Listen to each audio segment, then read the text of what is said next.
Hey everyone, welcome to the Leader's Edge. I'm your host, Steve Steele, where we dive into insights and principles that will supercharge your leadership and ignite your personal growth. And whether you're a budding entrepreneur or a leader navigating change or even a seasoned pro, this show is for you. Each episode is packed with practical strategies designed to elevate your mindset and amplify your leadership impact. So get ready for actionable tips that you can put into practice immediately. And a huge shout out to all our amazing listeners. Thank you so much for your unwavering support. Let's get started and unlock your true potential. Our guest today is someone every leader hopes they never need, but will be incredibly grateful to know if they do. She is a strategic advisor for executives facing cancer, a seasoned entrepreneur, and a founder of TryingNotToDie.Live and YourCancerCoach.Live. After her own experience with stage 4 diagnosis and multiple rounds with cancer, she now works with business owners and senior leaders to help her navigate an intersection of health and leadership without losing control of either. Now, with a background in communications and strategy spanning more than 2 decades and training as a certified integrative cancer coach, she brings a unique blend of real-world experience, practical strategy, and yes, just to the right amount of humor, to conversations that are often anything but easy. Because when life changes suddenly, leadership doesn't just pause. And Deb helps people figure out how to keep going. Everyone, I want you to welcome from the green room, Deb Krier. Oh, Deb, it's so good. Look at you.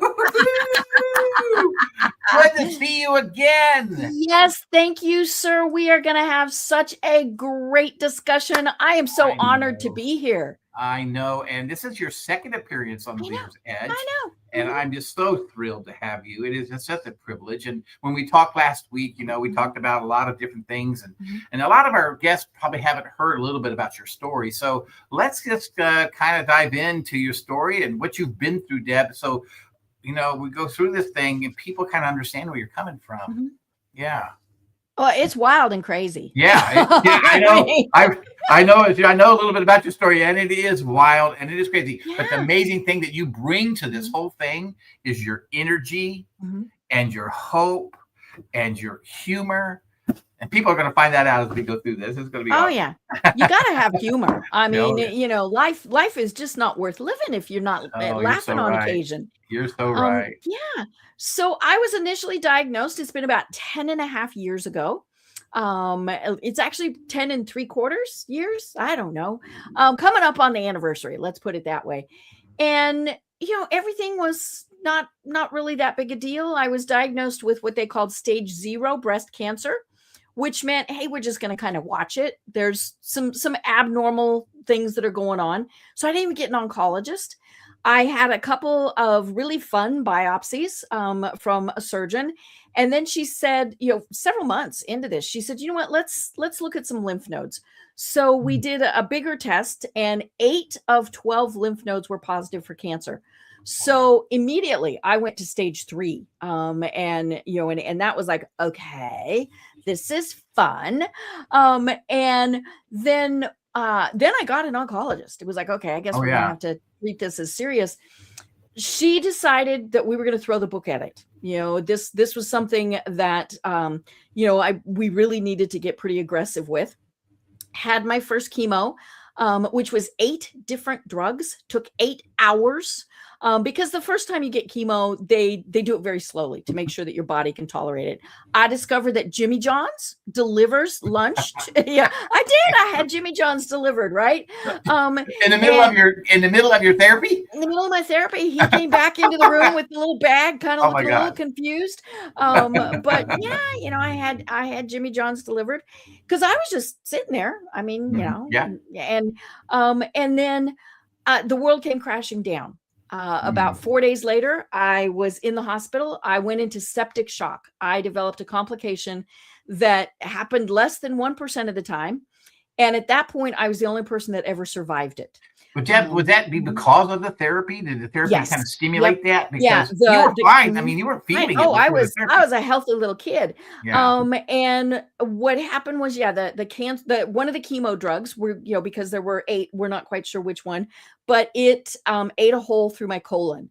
And Ooh, so that ickiness that's in your colon went into yeah. my body, right? And so that's why I went into septic shock and needed immediate surgery.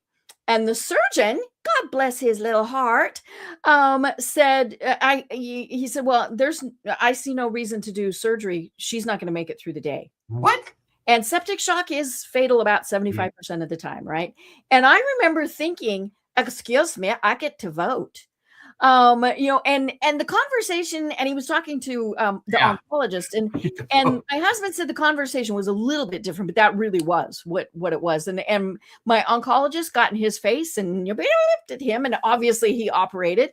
And then I spent 7 weeks in the hospital, in and out of surgery, in and out of ICU, all sorts of different things. And the septic shock has done far more to my body than anything else. It has, in essence, destroyed my kidneys. And so that's kind of just one of the things that now we get to watch. Okay, so what mindset at that point, Deb? I mean, come on. What was your mind? I mean, you had I was pretty out of it, I'll be honest, but still kind of kicking, right? Like, what the heck is going on here? And I was extremely fortunate that my husband, was there, took charge, did everything he needed to do. My mom came out. I am an only child, and so she was not about to not be there. Several other people stepped up that I am indebted to this day. I was never alone, which was really good. I mean, the hospital staff obviously liked it because, they knew there was somebody with me, but yeah, I mean, there was always somebody with me night and day. And so, in amongst all of that, I remember at one point I told my doctor, one of my doctors, now I ended up at one point, I had 10 different doctors that rounded on me twice a day because I had a cardiologist, I had an infectious disease specialist, I had some, I didn't even know what they were doing. Was this stuff adding up as you were going through your therapy? Yep. Oh yeah. Well, so I just had that one treatment. It was like, oh no, we don't do that again. Oh my gosh. And all so this stuff piling on you. This was all just from that one treatment that then spiraled from there. And at some point in the hospital, I told my doctor, my rib hurts on the bad side. So the side that had cancer. So I got whisked off to do another fun test. And they, so it was a bone marrow test, and those are really fun. And because they're done with a drill. And now obviously there's, there's anesthesia, there's all sorts of stuff, but, and that came back as inconclusive. So it wasn't cancer, but it wasn't not cancer. And so the diagnosis, they decided at that point, was stage 4 metastatic triple positive breast cancer. And on some of my records, it actually does say that I have bone cancer. But yeah, that's I ignore that. And we've never been concerned about it. I mean, it is something we watch. Finally got out of the hospital, and I had decided that I was going to have a double mastectomy. Had that. And got a complication that the surgeon had never seen because I'm special. You are special, Deb. I know. But that's why we love you. It's funny, some of my doctors are like, oh my God, she's back. Or what now? Right. And so, yeah, I mean, it just, and the amazing, so I had decided to have radiation. So I was going to do the standard traditional approach to cancer. Now, long ago, when I was a wee young girl, I worked for an oncologist and I worked for the American Cancer Society. So I know just enough to be dangerous. But I had decided that my best choice was traditional. So chemo, surgery, radiation. I sailed through the radiation. They were really dumbfounded at that because, this redheaded freckly kid, I had no side effects, no burning, no anything that often comes with radiation. And now most of the time I kept working. It gave me something to think about. And hospitals and doctors' offices all have very good Wi-Fi. And so I just kept working. A lot of people never even knew what was going on. But so you're in your hospital bed on your computer just while working away. I am. Yeah. I ended up with sepsis again, and, and it wasn't nearly as serious, but I did need IV drugs for 7 days. And so, plunked me back in the hospital, and I was perfectly fine, aside from the fact that I had this big IV pole attached to me. And so they put me on the orthopedic floor. That was just where they had space. And the orthopedic nurses thought I was the greatest thing in the world because I needed nothing from them. I was mobile, all that stuff. But got over that, and everything. And then, went merrily along. Several years later, I was in my primary care doctor's office, and she said, "So anything else going on?" And I said, "Well, I got this sore on my arm that won't heal." She sighed, and I was in the dermatologist office the next day. Now, I'd never been to a dermatologist. I always watched for things like that because I am the redheaded freckly kid. And he looked at it and he said, "This doesn't look good." He did a biopsy and it came back as basal cell carcinoma. Which sounds horrible, right? It's your basic garden variety skin cancer. He burned it off, didn't even take a stitch. But now I get to go see him every 6 months. So adding to this, I play Dr. Bingo, right? At some point I'm going to get a blackout card. And then it's been 3 years ago. They ran just one of the standard tests to check on the status of the breast cancer. That came back as absolutely nothing was going on. But they said there is something else. And I had a lesion on my thyroid. Actually turned out I had 2 tumors. I had one on either side of my thyroid gland. And so they removed the entire thyroid, but we caught it so early that I didn't have to have any type of treatment. But I've had 3 totally separate types of cancer. It's just like, really? Now what? My gosh. Mm-hmm. It's crazy to me how a person can go through so much and still have the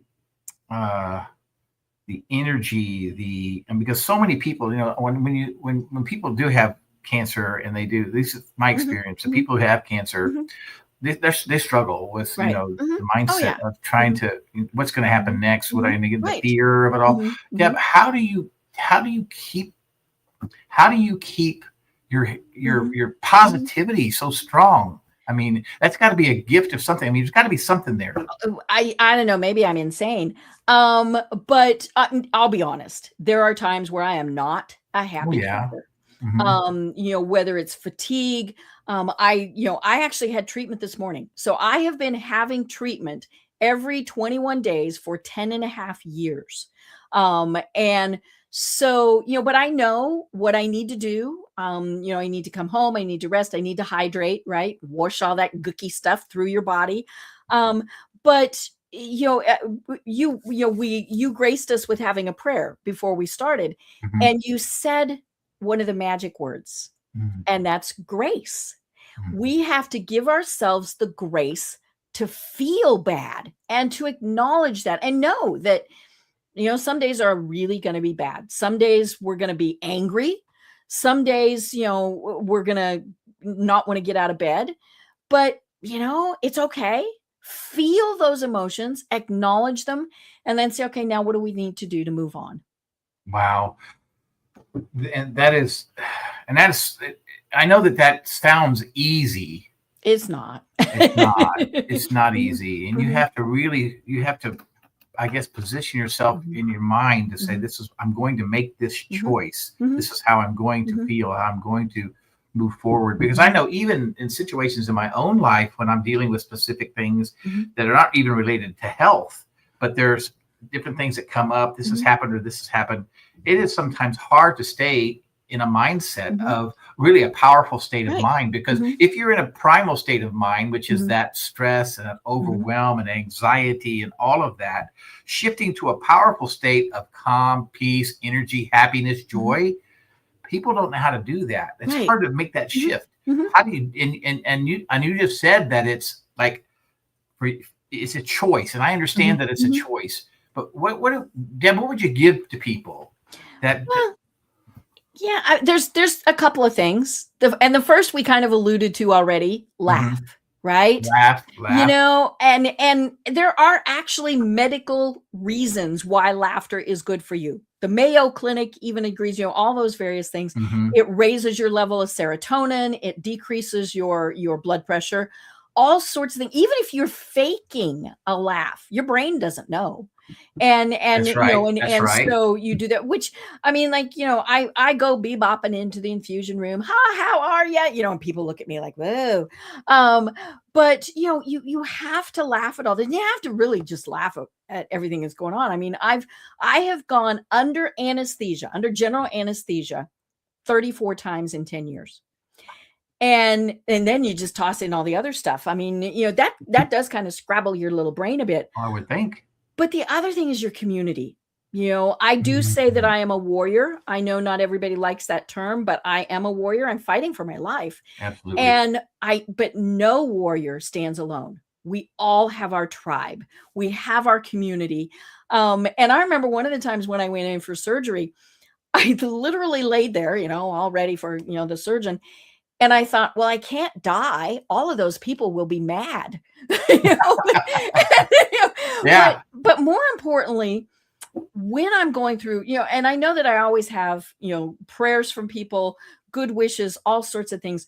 But when I specifically say, hey, you know, something's going on, I feel that. I feel that bubble of support. And it's just incredible to have that sensation.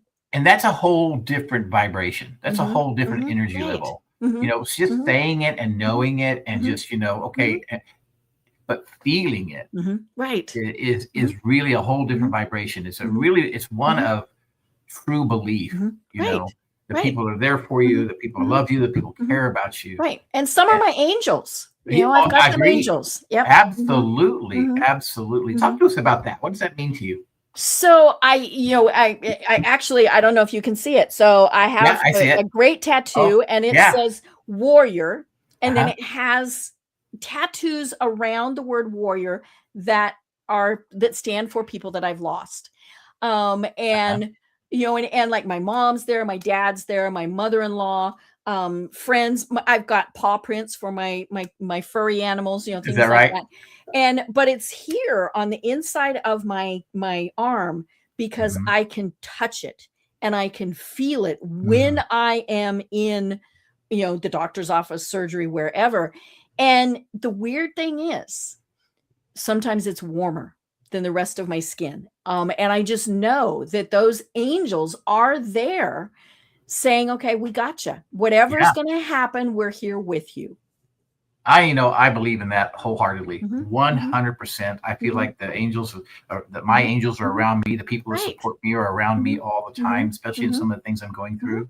And even the people that are my friends, that are here in the physical realm with me, the belief that they have and the strength I lean on for them at times is such an amazing thing. And I imagine you had to have that kind of support going through what you've gone through. Has had those special people. We got about a minute here, Deb, till we have to take a commercial break. But I want to just kind of ask you, maybe thinking about this, but can you tell me of a couple, maybe one or two people in your life that have been those rock people that you had to turn to when you couldn't tell anybody else anything? And you had to really turn to them and say, hey, you know, I'm struggling here. I need to talk to you. We're going to take a quick break, Deb. And as soon as we come back, I'll think on that. You think on that and take that. So we'll be right back. We're going to take a quick break and we'll be right back to the Leader's Edge.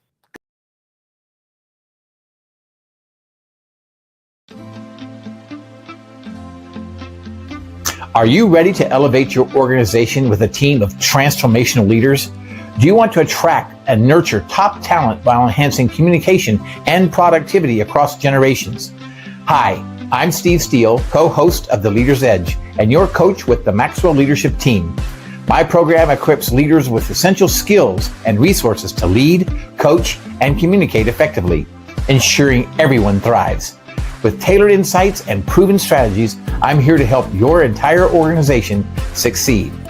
So reach out today at growthinleadership@gmail.com or visit johncmaxwellgroup.com/Steve Steele.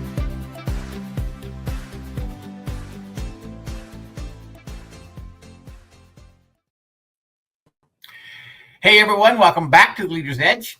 I'm your host, Steve Steele, and our special guest today is Deb Krier. Deb, a minute ago, we were talking before we went to the break, we were talking about all the different things that you've been going through, all the 3 different cancers that you've had, and we were talking about how you keep your mindset up and how you move forward. But I asked you a question before we left for break, and I asked you the question, can you name 1 or 2 people that have been those people you physically can touch, physically can see, that when there's nobody else to turn to and you need the biggest pickup in your life? Can you tell me who those are? Well, I mean, the main one would be my husband. You know, I don't think I could have gotten through this without him and without his steady support. You know, I have lost my mom. She died a couple of years ago, but she was very much, you know, a big part of that. Now, I couldn't tell her if things were not going good because she was one of those, we have to soldier through, you know, all of those various things. But she, her sister, my aunt, is a retired nurse practitioner. So she spoke that language, right? And so I can ask her the questions. Hey, what about this? And, you know, and I also, you know, really many of my medical team have become a big part of my support system. But my friends, I mean, you know, I have some friends who, you know, were absolutely incredible with what they did to help me get through it. And they still do. Absolutely. When you were going through the process of trying to figure out, you know, all the different, I guess, the therapies that you were going to have to do and everything, at some point, you have to be an advocate for yourself. Was there ever a time there? Because there's people out there that maybe have gone through things that you're going through, and they're like, "Who's telling me the truth?" You know, I mean, I don't know what this to believe, or this to believe, but at some level, you've got to be an advocate for yourself, right? Right. You have to be the advocate for yourself. You know, and we can't have that white coat syndrome. You know, we love our doctors, we love our care team. You know, but a lot of times we defer to them because they have the million years of experience, right? No. Now I am going to say, folks, no Dr. Google. I've only actually looked twice at something that's going on, and it was simply terms that I did not understand. Right. And now, you know, AI, be very, very careful with that. You know, I had someone who said, I'm so upset about all of this. I've asked AI to just tell me what I should do. You know, of course, the problem we know with AI is it's getting the good, the bad, the ugly. It doesn't know how to differentiate. Now, you can say, here's what I've got. Tell me the side effects of this drug. Right. Tell me the questions to ask my doctor. Things like that. But, you know, always know that it's still you, you know, and you might say, I'm not going to do that traditional stuff, you know, or I'm going to do a combination, and it's got to be your decision, because you know, whether you get better or not, it's your brain that is controlling an awful big part of it. Wow. And I think that's so true.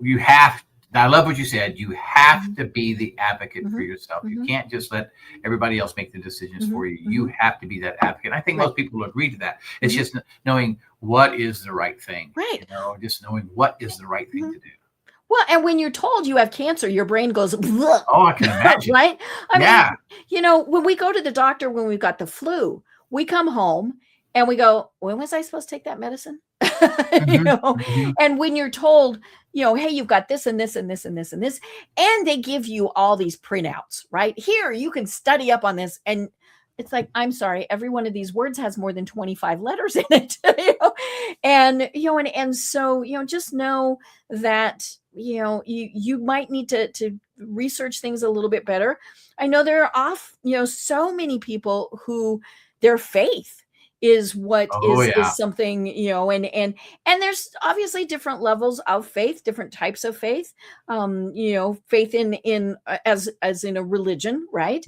But there's also faith in myself, faith in my care team, all of those various things too. And so they all just kind of tie together.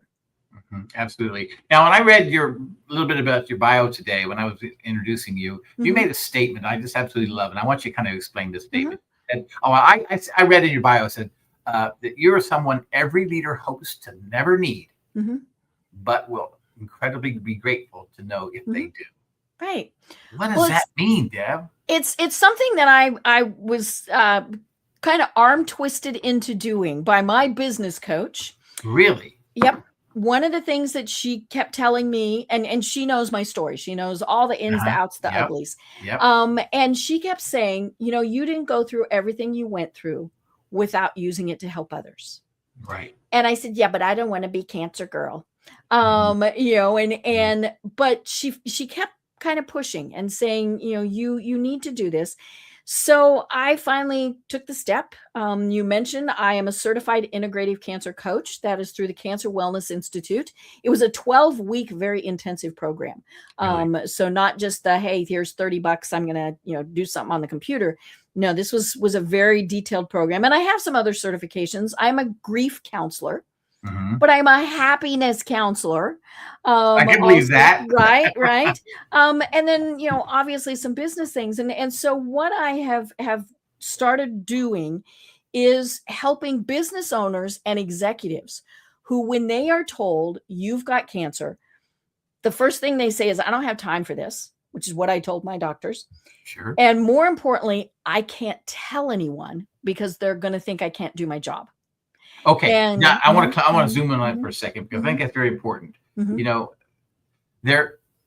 you are faced with that kind of situation, you have this automatic, I don't know what you call it. It's like a thought or whatever you want to call it. It says, I'm not good enough now, and I'm different. And so everybody's going to treat me different.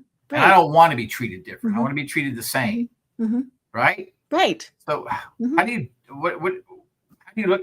how do you move forward to that? I mean, the hardest thing is to figure out what and who to tell. That's true, I guess. Right. And I'm obviously very open with everything, but I do that deliberately. But yeah, it's, we do think we can't do our job. And when I first knew that I was going to really have, some major challenges, I thought, how do I tell my clients? Do I tell my clients? Yeah. I have my own marketing firm. And I knew there was going to be, there could be several outcomes, and, not the least of which would be, they would say, you can't do your job, we'll get somebody else. Or they could say, we want you to focus on you, so we're going to get somebody else. Or, and this is what my clients did, which is why I work with them. What can we do to help you? And it really was, one of those things. And I was very lucky that my clients all said, what can we do? But it's something that you really have to think through, and it's not just, how am I going to run my company, my department, whatever, but a big part of that is that's our identity, right? Yeah. And so we're losing control of that. We're losing control of our lives in a lot of ways. And we just don't like that. And so that's why a lot of people don't share with people they're working with, because they can still have control there. They still are in charge. They're still the leader. They're still whatever it is. And so they just don't tell. Plus, we don't want people looking at us going, oh, right. Yeah. Yeah. I mean, most of the time we don't tell people the things that we don't tell them is because it's not about so much them accepting us, but it's really about us hiding behind it. Right. And so if you are an individual who has cancer, what is your best I guess advice that you would give an individual? Do you tell her just be open? Do you tell the person, well, just tell the people you want to tell? What would you say would be the best advice? Everybody really is going to handle it differently. But one of the things that I remind people, and my background is in corporate communications, and I remind them, you are going to physically and mentally and all sorts of things be going through challenges, right? Yep. And if you don't tell people at least something, we don't like a vacuum. And so they're going to start making it up. Mm-hmm. And Yeah. do you want to control that narrative, or do you want them to say, oh, she's coming in That's a late good every point. day. Maybe she's been drinking a bit, or whatever it is.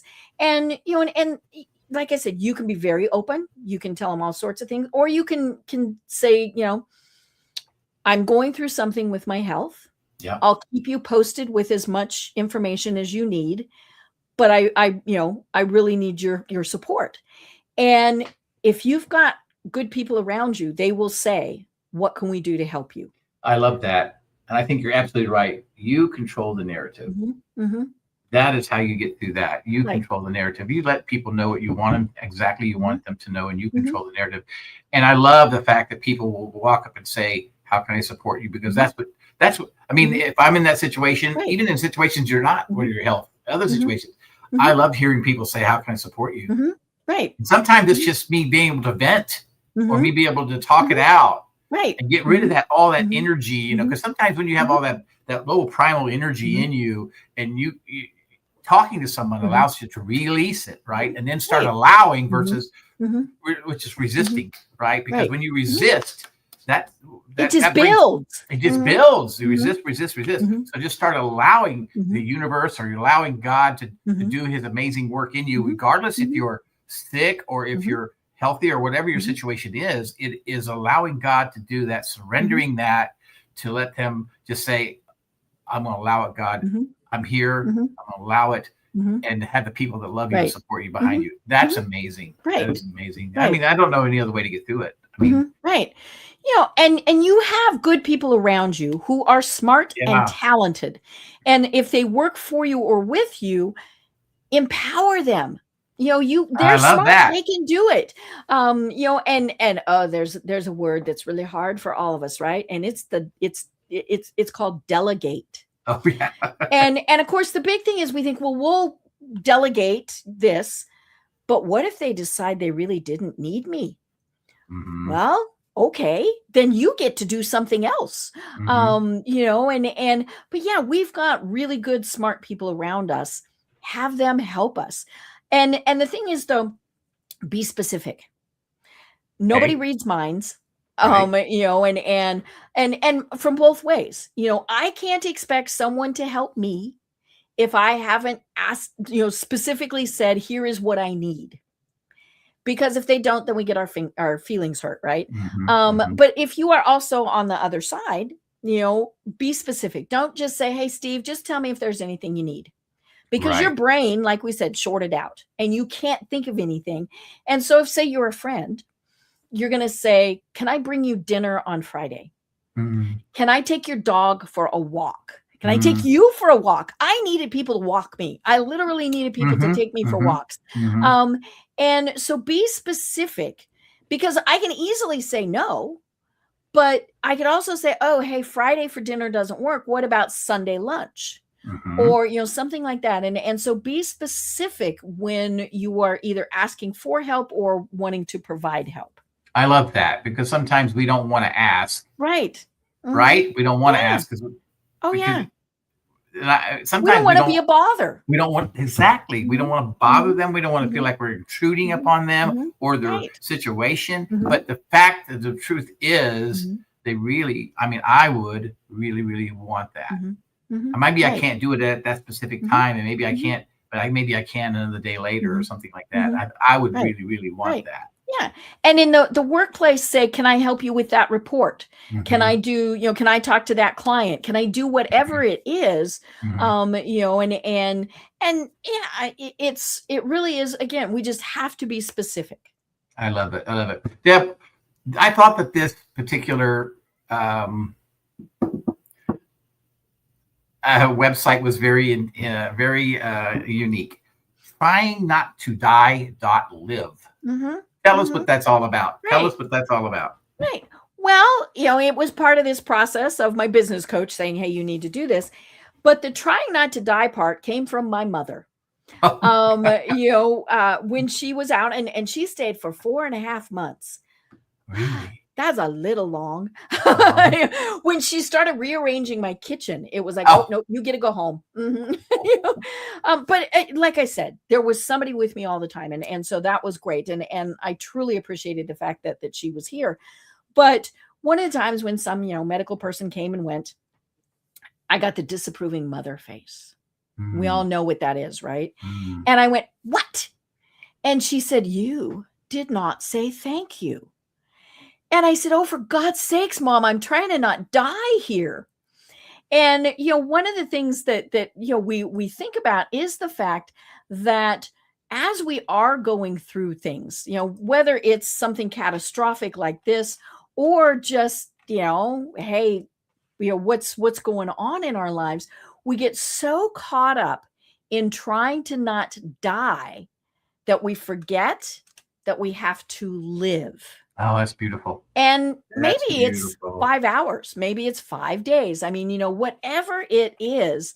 And so, it actually is an acronym, and, and so live, which is why live, when we do it, is in all caps. And it's funny, it's not bringing it up on my computer, and heaven forbid, I don't remember what it is.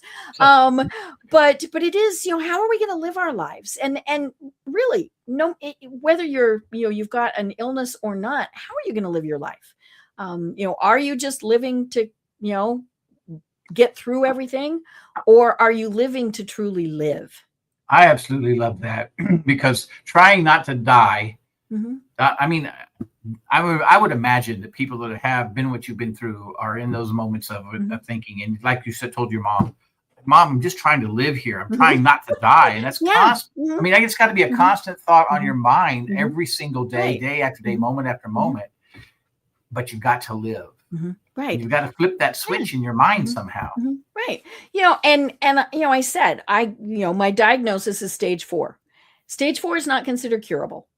Now, I have hit the magic 10-year mark, which is, one of those things. And we love that. We had, a little party and all that. I bet you did. But, it is always there.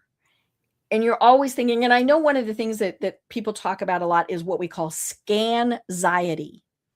Right? You have a test, and until you get the results back, your brain takes you to the worst possible place. Man. And so, you're always thinking what ifs. And that's natural. I mean, if I just don't feel good one day or feel different, it's like, why? What's going on? Why is this? I mentioned that I was at my doctor this morning, and I told him, I said, I need you to test my B12 again. And because I'm feeling real draggy, and they've put me on B12 injections. I got to give myself shots. But it's like, I don't know why I'm feeling draggy. Let's figure this out. But there's always that there. And even if you are done with treatment, and somebody posted on Facebook the other day, I don't have to go back for 5 years. Right? Isn't that just fabulous? That's wonderful. That's wonderful. It doesn't mean it's not in their head. Right. That's right. And so that is hard to deal with. And it's really hard to deal with if you're, a business owner. It's, I told somebody, I said, it's a challenge to do long-term planning. Right? Am I going to be here 5 years from now, 10 years from now? That's something I never would have thought of. Right. But you know what? I could also get hit by a bus tomorrow. Well, there is no tomorrow, right? Yeah, there is no tomorrow. All we have is today, right? It is today. That's beautiful. Now, you do plan for the future. Sure. And, because, how are you going to get there if you don't? But so it's kind of a balancing act. Absolutely. Well, Deb, we're going to take another quick break.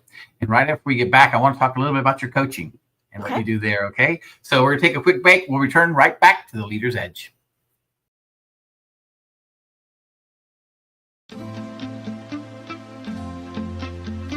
Are you ready to elevate your organization with a team of transformational leaders? Do you want to attract and nurture top talent while enhancing communication and productivity across generations? Hi, I'm Steve Steele, co-host of The Leader's Edge, and your coach with the Maxwell Leadership Team. My program equips leaders with essential skills and resources to lead, coach, and communicate effectively, ensuring everyone thrives. With tailored insights and proven strategies, I'm here to help your entire organization succeed. So reach out today at growthinleadership@gmail.com or visit johncmaxwellgroup.com/Steve Steele.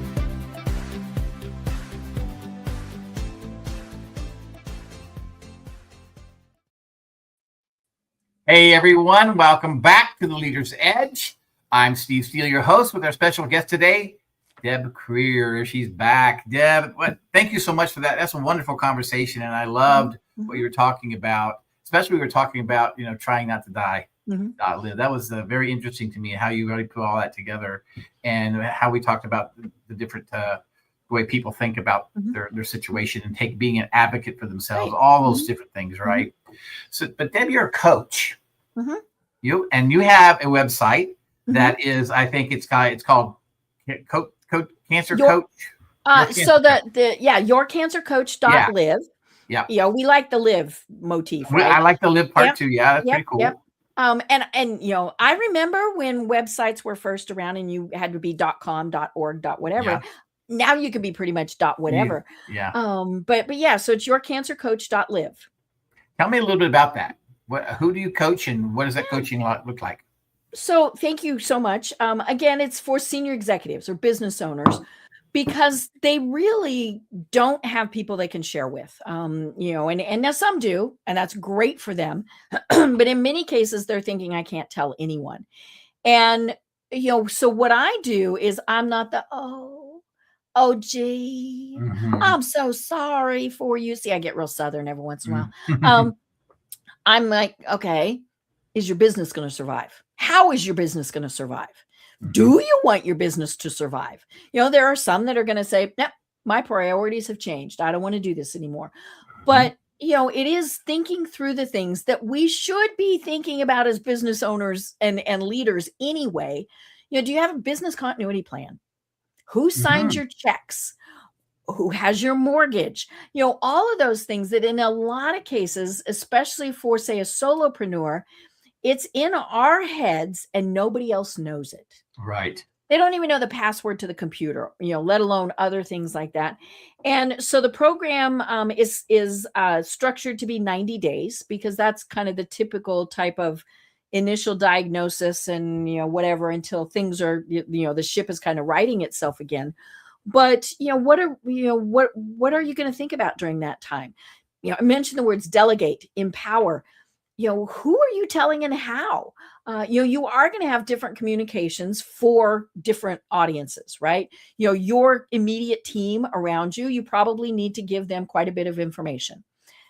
And then it kind of trickles out from there. You might not tell your clients, it all depends on things. Now, if you have physical changes, like you've had chemo, so you've lost your hair, things like that, they're going to figure it out. But yeah, what levels of communication are you going to provide?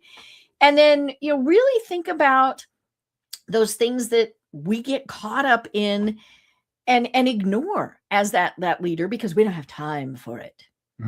What's our sleep patterns? What's our exercise patterns? All of those things that we just really don't think about. And, how is your business going to survive that? And how's your leadership going to survive? Because it is going to change.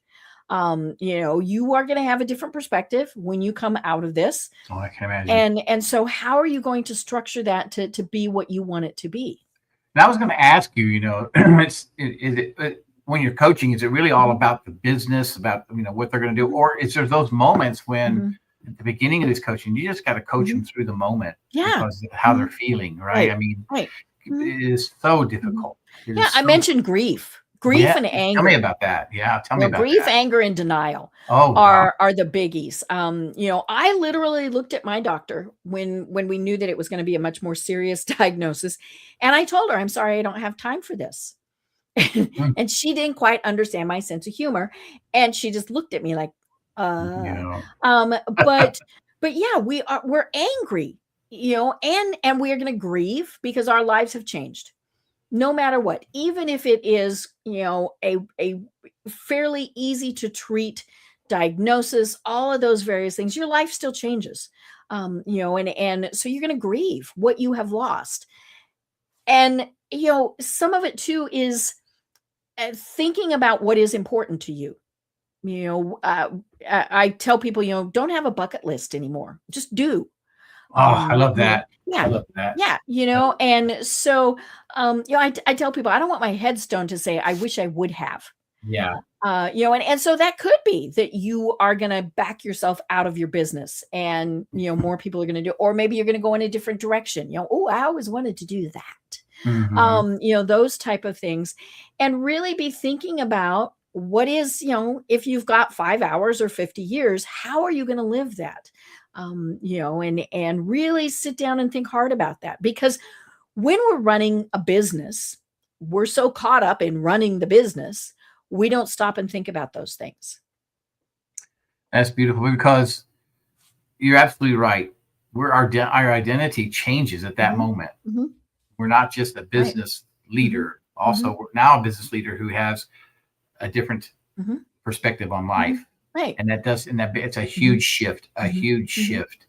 Do you often do your clients make those shifts quickly, or does it take time, or is it different for everybody? It is different for everybody. I think it does take a little bit of time. I mean, even if you weren't feeling well and that little voice in your head was saying, hey, there's something going on, we still were ignoring it. And so we're very reluctant to recognize what's going on. And then I mentioned, earlier, that loss of control is, and that's got to be huge. Yeah. And especially as a business owner, I mean, you are used to being loud, proud, and in charge, right? Yeah. And when that's not there, what are you going to do? I mean, I want to think about that for a second, because that's different. That's a whole different thing. I mean, it changes the game. Right. The game of life changes at that point, right? And you don't know. You oftentimes, I had this planned, or I thought I was going to be doing this, but now, am I ever going to get to do that? Am I ever going to get to be who I want to be? Or I've got to be this particular person who has cancer, or I got to be this person who's in remission, or that changes, and that identity shifts. And I have to say that in an illness, and it doesn't matter if it's cancer, what it is, even in other things, identities shift quite a bit. But they have to, right, Deb? Right. They have to shift. You can't be the same person. You can't solve a problem with the same mind you had the problem with. If that makes sense. I don't know if I'm making any sense. It does. And you find that your priorities do change. Sometimes drastically, sometimes a little bit.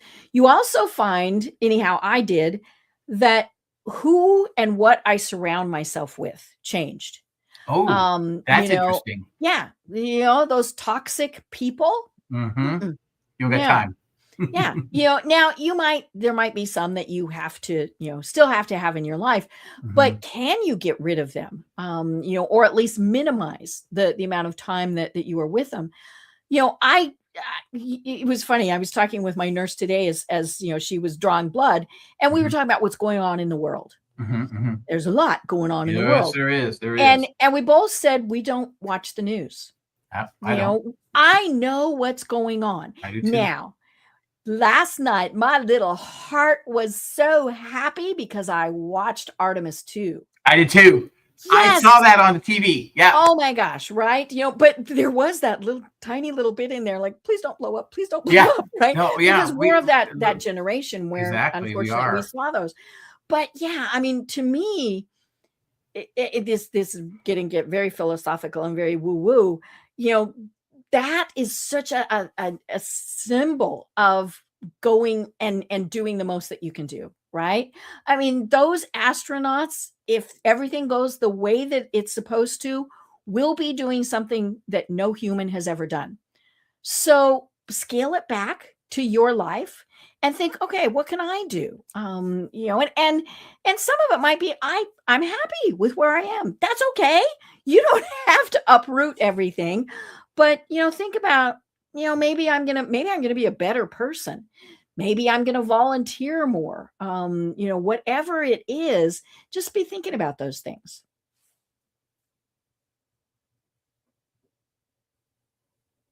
Uh-oh. Steve is frozen. I don't know if I'm frozen. Am I? Uh-oh, we've lost Steve. Hello, I'm here all by myself on this live.